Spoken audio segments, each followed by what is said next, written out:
The family of King David sets the stage for a tragic plot. Among the wives of King David, Maacah stands out, the daughter of King Talmai of Geshur. Her union with David goes beyond a mere political alliance, resulting in the birth of two children, Absalom and Tamar. In a time when kings determined the fate of royal children, especially girls, Tamar's life was likely orchestrated from her childhood to strengthen her family and create alliances with other kingdoms.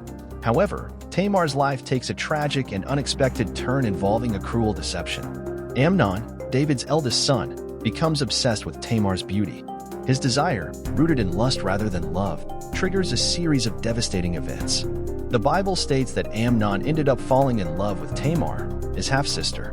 His incestuous passion seems so strong that it becomes a true obsession, causing Amnon to become distressed and lose weight. Unable to approach her, Amnon heeds the advice of his friend Jonadab to meet Tamar. He pretends to be ill, waiting for his father's visit.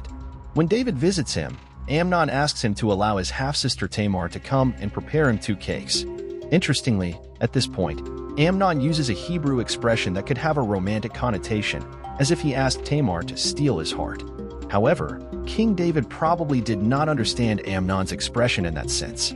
Therefore, David sent word to Tamar at the palace, instructing her to go to Amnon's house and prepare food for him. Tamar complies and goes to Amnon's house. Finding her half-brother bedridden, she prepares the cakes he supposedly wanted. However, when the cakes are baked, Amnon refuses to eat them. Amnon then orders everyone to leave so that he can be alone with Tamar. He asks her to serve the cakes in his room. When Tamar approaches, he seizes her and asks her to lie with him. Tamar promptly refuses to have relations with Amnon, pleading and presenting arguments against it. Tamar reminds Amnon that such behavior is unacceptable in Israel. She warns him that his desire is madness, that he will fall into disgrace in Israel, and explicitly states that if Amnon insists on such actions, he will commit violence against her and attack her honor.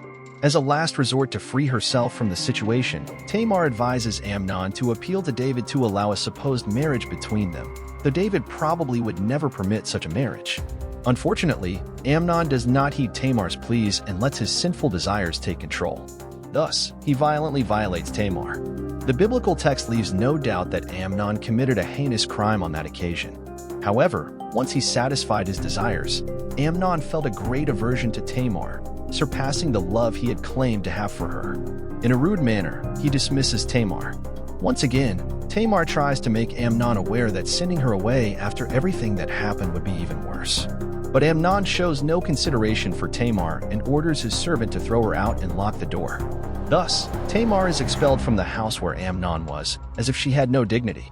According to the biblical writer, Tamar wore a specific garment that identified the virgin daughters of the king.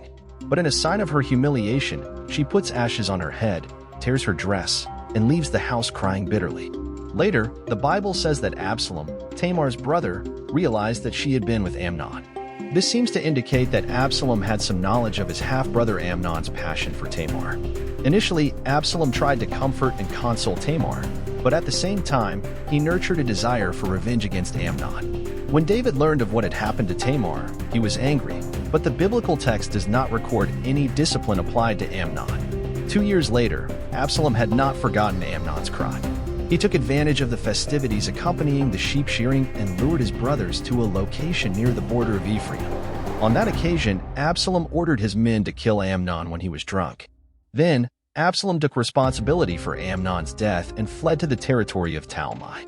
The story of Amnon and Tamar highlights the importance of integrity in our lives.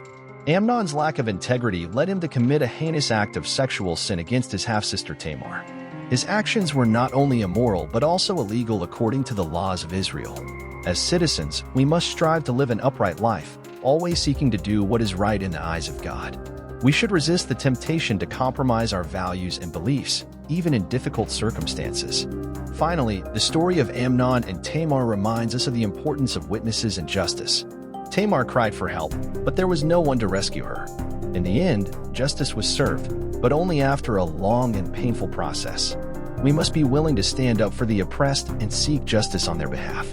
We should also be willing to testify in the name of truth, even when it is difficult or unpopular. If you are as engaged as we are in this exciting journey through the Bible, don't miss any chapter. Subscribe now to follow every adventure, every lesson, and every special moment. Together, let's explore the sacred stories in a unique way. Click the subscribe button and join the Bible adventure.